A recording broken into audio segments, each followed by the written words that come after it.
Stigli smo na polaznu tačku za uspon na Stol. Kreće se od planinarskog doma. Za sada markacija ima.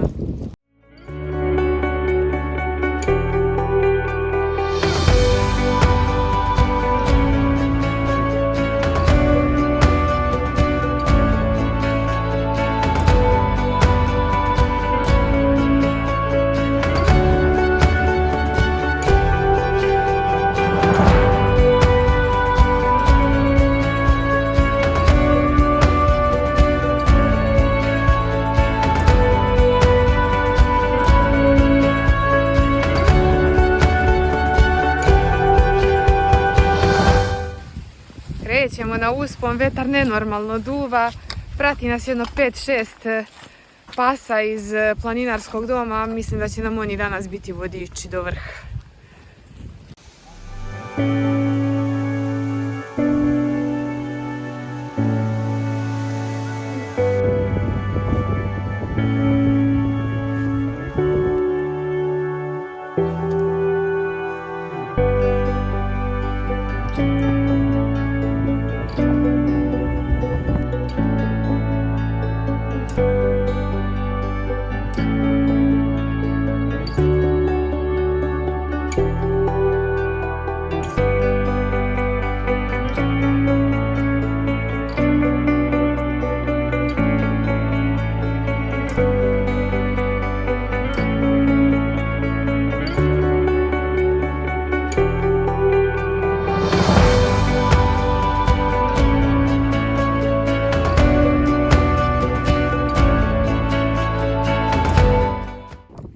Polako se približavamo vrhu, pogled na Veliki Krš je predivan, ali duva ozbiljan vetar, baš je onako hladan i nije baš dobro.